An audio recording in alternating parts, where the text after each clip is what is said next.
आज हम exercise 13.5 start कर रहे हैं।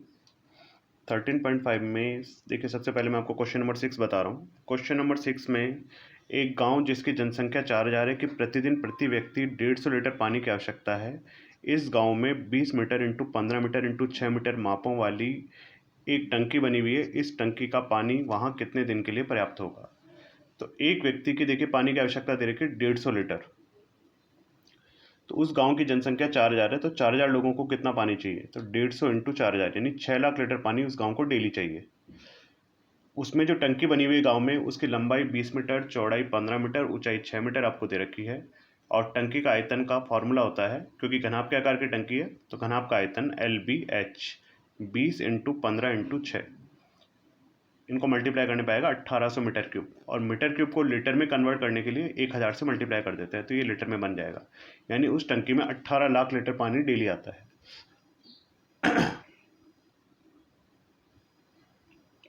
अब देखिए पानी कितने दिन चलेगा, तो टंकी के आयतन में एक दिन की आवश्यकता का भाग दे दें। टंकी 18 लाख लीटर की और 6 लाख लीटर पानी डेली चाहिए, तो 18 लाख बटा 6 लाख यानी 3 दिन के लिए वो पानी पर्याप्त होगा। देखिए नेक्स्ट क्वेश्चन है क्वेश्चन नंबर 8। क्वेश्चन नंबर 8 में आपको एक बड़े घन की भुजा दी गई है 12 सेमी, और एक छोटा घन है जो इस बड़े घन से बनाया जा रहा है। 8 छोटे घन बनाए जा रहे हैं। 8 छोटे घनों की भुजा जो है वो स्मॉल ए हमने मान ली, बड़े वाले में कैपिटल ए मान ली, छोटे वाले में स्मॉल ए मान ली। और इन छोटे घनों की जो संख्या है वो 8 है। तो एक छोटे घन का आयतन कितना होगा? अगर बड़े घन के आयतन में 8 का भाग दे दें या 1/8 से गुणा कर दें, एक ही बात है, तो आपको एक छोटे घन का आयतन पता लग जाएगा। तो छोटे घन का आयतन का फॉर्मूला होता है, क्योंकि छोटे घन की बजाय स्मॉल ए मानी है तो ए क्यूब, और बड़े घन की बजाय कैपिटल ए मानी है तो capital A cube. Capital A की वैल्यू हमारे पास है 12, तो ये तीनों वैल्यूज हमने रख दी 12 12 12। अब इसको देखिए, हमने जब 2 से काटा तो 2 चौक 8, 2 छक्के 12, फिर 2 से इसको काटा तो 2 दूना 4, 2 छक्के 12, और इस 2 से इसको फिर से काटा 2 छक्के 12, तो 3 बार 6 आ गए, तो 6 का क्यूब आ गया। यहाँ भी 3 पावर है, देखिए यहाँ भी 3 पावर है, तो पावर हट जाएगी, तो ए बराबर 6 सेमी। इसका मतलब आपके पास छोटे घन की भुजा आ गई 6 सेमी। अब क्वेश्चन दोनों घनों के पृष्ठीय क्षेत्रफल का अनुपात पूछ रहा है। तो क्योंकि क्वेश्चन में बड़े घन का नाम पहले लिखा हुआ था, तो इसलिए बड़े घन का पृष्ठीय क्षेत्रफल ऊपर होगा और छोटे घन का पृष्ठीय क्षेत्रफल नीचे होगा। घन का पृष्ठीय क्षेत्रफल होता है 6a स्क्वायर, तो बड़े घन में कैपिटल ए ऊपर और छोटे घन के लिए स्मॉल ए नीचे। तो कैपिटल ए का मान 12 आपको दे रखा था, और छोटे घन की भुजा ए यहाँ हमने निकाल ली, देखिए 6, ये दोनों यहाँ पुट कर दी। तो 6 से 6 कट गया, 6 से 12 2 बार, 6 से 12 2 बार, ऊपर 4 और नीचे 1, तो 4/1 बचा, और इसका अनुपात हो गया 4:1। देखिए नेक्स्ट क्वेश्चन नंबर 7 में आपको बता रहा हूँ। क्वेश्चन नंबर 7 में एक गोदाम है, उस गोदाम की लंबाई चौड़ाई ऊंचाई आपको दी गई है, और उसमें एक लकड़ी के क्रेट दे रखे हैं जिसकी लंबाई चौड़ाई ऊंचाई भी आपको दी गई है, और कितने क्रेट उस गोदाम में रखे जा सकते हैं ये पता लगाना है। तो इसके लिए आपको गोदाम के आयतन में क्रेट के आयतन का भाग देना होगा। तो गोदाम की लंबाई चौड़ाई ऊंचाई तीनों आपको दे रखी है, तीनों मीटर में है। क्रेट की लंबाई चौड़ाई ऊंचाई ये भी तीनों मीटर में ही है। अगर कोई मीटर में ना हो तो हमें कन्वर्ट करनी पड़ती, सभी का मात्रक एक जैसा होना जरूरी था। क्रेटों की संख्या निकालने के लिए गोदाम के आयतन में क्रेट का आयतन यानी कैपिटल LBH में स्मॉल LBH का भाग दे देंगे। तो ये सारी वैल्यूज 60, 25 और 10 ये ऊपर रख दी, और ये 1.5, 1.25 और 0.5 नीचे रख दी। इसमें पॉइंट के बाद एक डिजिट है तो इनको हटाया तो 10 आ गया, इसमें पॉइंट के बाद 2 डिजिट है तो 100 आ गया, और इसका पॉइंट हटाने पे 10 आ गया। बाकी काटने के बाद जो बचा वो 16,000, यानी इस गोदाम में 16,000 क्रेट रखे जा सकते हैं। इसके बाद देखिए क्वेश्चन नंबर 9। क्वेश्चन नंबर 9 के लिए कह रहा है, एक नदी है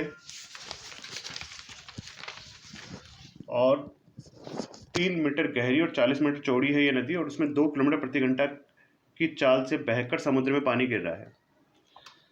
तो 1 मिनट में कितना पानी गिरेगा? तो देखिए नदी में जो पानी की चाल है वो है 2 किलोमीटर प्रति घंटा।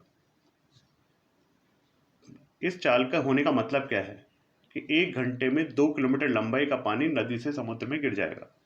2 किलोमीटर लंबा पानी, तो लंबाई 2 किलोमीटर, और नदी की चौड़ाई ऊंचाई तो फिक्स दे रखी है आपको, 40 मीटर चौड़ी नदी है और 3 मीटर गहरी नदी है। तो एक तरह से ये घनाभ की शेप का पानी हो गया जो 1 घंटे में नदी से समुद्र में गिरेगा, और 1 घंटे में 2 किलोमीटर लंबाई का पानी ही गिरेगा। पानी की स्पीड पे डिपेंड है ये बात। अगर पानी की स्पीड 3 किलोमीटर प्रति घंटा होती तो 3 किलोमीटर यानी कि 3000 मीटर गिरता। ये किलोमीटर में था और ये दोनों मीटर में थे, इसलिए इसको मीटर में कन्वर्ट करना पड़ा। अब आपको इस पानी की लंबाई चौड़ाई ऊंचाई तीनों पता है, तो अब आप बता सकते हैं कि 1 घंटे में नदी से समुद्र में कितना पानी गिरेगा। तो क्योंकि घनाभ के आकार का पानी है तो घनाभ का आयतन वाला फॉर्मूला और तीनों मल्टीप्लाई कर दिए, 2,40,000 मीटर क्यूब पानी 1 घंटे में गिरेगा। लेकिन क्वेश्चन ने 1 मिनट का पूछा है और हम जानते हैं 1 घंटे में 60 मिनट होते हैं, तो अगर आपको 1 मिनट का निकालना है तो इसमें 60 का भाग दे देंगे, तो इस तरह से 4,000 मीटर क्यूब आ जाएगा। इसके बाद देखिए क्वेश्चन नंबर, स्टार्टिंग वाले जो कुछ क्वेश्चन मैंने आपके लिए छोड़े हैं उनके बारे में एक बार बात कर लेते हैं। क्वेश्चन नंबर 1 जो है उसमें आपको एक माचिस की डब्बी दी है जिसकी लंबाई चौड़ाई ऊंचाई आपको दी गई है। 12 डिब्बियों के पैकेट का आयतन आपको निकालना है। तो पहले एक डिब्बी का आयतन निकाल लेंगे LBH वाले फॉर्मूले से और 12 डिब्बे के पैकेट का आयतन के लिए उसे 12 से गुणा कर देंगे। जो क्वेश्चन नंबर 2 है उसमें घनाभाकार टंकी की लंबाई चौड़ाई ऊंचाई दे रखी है, तो उससे घनाभाकार टंकी का आयतन निकाल लेंगे, वो मीटर क्यूब में आएगा। मीटर क्यूब को लीटर कैसे बनाते हैं अभी थोड़ी देर पहले ही बताया था एक क्वेश्चन में, जनसंख्या वाले क्वेश्चन में, तो उसमें देख लीजिएगा। 1800 मीटर क्यूब को 18 लाख लीटर बनाया था 1000 से गुणा करके, तो ठीक वैसे ही इसमें करना होगा आपको। क्वेश्चन नंबर 3 में आपको लंबाई और चौड़ाई दे रखी है, ऊंचाई ज्ञात करनी है और आयतन दे रखा है। तो आयतन LBH होता है, तो आयतन यानी कि LBH का मान 380 है। यहाँ L और B का मान पुट कर देंगे और H निकालना है, तो L और B की जो भी वैल्यू है वो दोनों 380 के नीचे चली जाएगी और इस तरह से आप ऊंचाई निकाल पाएंगे। क्वेश्चन नंबर जो 4 है उसमें एक गड्ढा बनवाना है। गड्ढे की लंबाई चौड़ाई ऊंचाई आपको दे रखी है, तो गड्ढे का आयतन निकाल लेंगे और 1 मीटर क्यूब गड्ढा खुदवाने का व्यय 30 रुपये, तो जितने मीटर क्यूब गड्ढा आएगा उसको 30 से गुणा कर देंगे। क्वेश्चन नंबर 5 में आयतन आपको दे रखा है वो लीटर में दे रखा है, तो लीटर को पहले मीटर क्यूब में कन्वर्ट करेंगे। जैसे मीटर क्यूब को लीटर बनाने के लिए 1000 से गुणा करते हैं, यहाँ लीटर को मीटर क्यूब बनाने के लिए 1000 का भाग देंगे, तो 3 जीरो कट जाएंगे, ये 50 मीटर क्यूब आ जाएगा और LBH की वैल्यू 50 हो जाएगी। अब इसमें भी आपको लंबाई और गहराई यानी L और H की वैल्यू दे रखी है, B आपको निकालना है, तो वही L और H का जो भी मान है वो यहाँ पुट करेंगे और वो दोनों 50 के नीचे चल जाएंगे। फाइनली काटने के बाद आपको चौड़ाई पता लग जाएगी। तो इस तरह से आज ये एक्सरसाइज कंप्लीट हो गई है। 13.5 आज कंप्लीट करें आप लोग।